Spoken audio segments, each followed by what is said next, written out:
សម្រាប់បងប្អូនដែលគាត់ចូលចិត្តញ៉ាំត្រីប្រម៉ាចំហុយដូចជាខ្ញុំអាចមើលពីវិធីធ្វើមួយនេះបានគឺធានាថាងាយហើយស្រួលធ្វើមែនទែនសំខាន់មុខម្ហូបនេះគឺឆ្ងាញ់ណាស់បងប្អូនអើយចាអាចថាមុខម្ហូបចុះបាយក៏បានឬមួយក៏អាចថាជាមុខម្ហូបសម្រក់រាងក៏បានដែរចង់ដឹងថាសម្រក់រាងមិនចាចាំតិចទៀតខ្ញុំប្រាប់ឥឡូវនេះយើងមកមើលពីវិធីធ្វើសិនសម្រាប់របៀបធ្វើគឺខ្ញុំមានសាច់ជ្រូក3ជាន់សាច់ជ្រូក3ជាន់នេះប្រហែលជា3ខាំណាចាយើងយកមកយើងជាយកស្បែកវាចេញហើយស្បែកហ្នឹង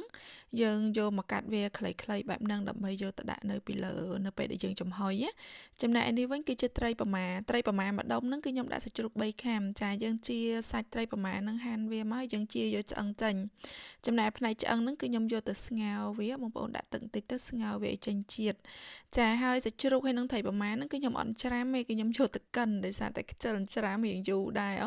អញ្ចឹងយកទៅកិននៅក្នុងម៉ាស៊ីនទៅងាយលឿនជាងបន្ទាប់ពីកិនហើយហ្នឹងខ្ញុំយកវាមកច្រាមជាមួយនឹងខ្ទឹមសទៀតតែក៏ប៉ុន្តែបើសិនជាបងប្អូនកិនដូចខ្ញុំបងប្អូនមិនបាច់ចាំយកមកច្រាមទៀតក៏បានដែរច្រាមខ្ទឹមសយកមកដាក់ផ្សេងមកចាហើយបន្ទាប់មកគឺខ្ញុំដាក់ជាមួយនឹងពងទា4គ្រាប់ហ្នឹងគឺខ្ញុំដកផ្នែកក្រហម1គ្រាប់ដើម្បីទុកលាបពីលើចាបងប្អូនចង់ដាក់1គ្រាប់ក៏បាន2គ្រាប់ក៏បានដែរផ្នែកក្រហមហ្នឹងព្រោះអីយើងលាបពីលើវាឲ្យពណ៌រៀងក្រហមតិចទៅឃើញតំណងស្រាប់ត្រីប្រមាណខ្ញុំថ្ងៃនេះរៀងស្ទើរពណ៌បន្តិចដែរចាបន្ទាប់មកគឺយើងដាក់ស្ករបន្តិចប៊ីចេងបន្តិចតាមចំណូលចិត្តហើយយើងកូរច្របល់វាឲ្យសព្វគ្នាទៅសម្រាប់ត្រីប្រមាណចំហុយនេះគឺយើងអត់មានដាក់ទឹកត្រីអំបិលឬមួយក៏អីទៀតទេដោយសារតែត្រីប្រមាណនេះរសជាតិប្រៃហើយអញ្ចឹងគឺយើងដាក់តែត្រីប្រមាហើយគ្រឿងទេសយើងដាក់តែស្ករហើយនឹងប៊ីចេងនឹងឯងបងប្អូនញ៉ាំប៊ីចេងមិនដាក់ប៊ីចេងទេហើយសម្រាប់បងប្អូនដែលគាត់សម្រក់គីឡូបងប្អូនអាចប្រើស្ករម៉ុងហ្វ្រូតបានណា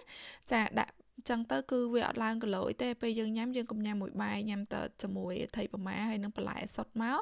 គឺកើតជាមុខម្ហូបសម្រក់គីឡូមួយបាត់ហើយសម្រក់គីឡូបែបឆ្ងាញ់ចឹងបងប្អូនហើយយើងញ៉ាំបន្លែច្រើនទៅបន្លែដូចជាប្រូកូលីដើមគិនឆាយទៅសក់អីហ្នឹងគឺសុទ្ធតែជាបន្លែល្អចាបន្ទាប់មកគឺយើងយកមកចំហុយរយៈពេល20នាទីអីដែរដើម្បីឆ្អិនសព្វល្អហើយចិត្តចុងក្រោយគឺខ្ញុំលាបជាមួយនឹងចាពងមាន់ផ្នែកក្រហមហ្នឹងហើយគ្របវាចោលប្រហែលជា10នាទីទៅគឺឆ្អិនសព្វហើយអញ្ចឹងសម្រាប់របៀបធ្វើនេះគឺមានតែប៉ុណ្្នេះទេបើសិនជាបងប្អូនពេញចិត្តវីដេអូនេះកុំភ្លេចជួយ share ផងហើយដូចខ្ញុំប្រាប់អញ្ចឹងសម្រាប់បងប្អូនសរកគីឡូចាធ្វើតាមហ្នឹងទៅគ្រាន់តែយើងដូរដាក់ស្ករម៉ុងហ្វ្រូតមកហើយមិនបាច់ដាក់ប៊ីចេងទេហើយបងប្អូនញ៉ាំជាមួយនឹងបន្លែសុទ្ធទៅបន្លែមានដូចជាប្រូកូលីចាតសក់ត្រប់ស្ពៃអីហ្នឹងគឺញ៉ាំមកស្ពៃក្តោបស្រស់អីហ្នឹងចាបន្លែដាក់ឲ្យច្រើនមកយើងញ៉ាំទៅគឺឆ្ងាញ់ហើយបានរាងស្អាតទៀតចាអញ្ចឹងបើសិនជាបងប្អូនពេញចិត្តកុំភ្លេចជួយ share វីដេអូនេះបានច្រើនផងហើយកុំភ្លេចជួយ follow page ដើម្បីទទួលបានវីដេអូថ្មីៗជារៀងរាល់ថ្ងៃ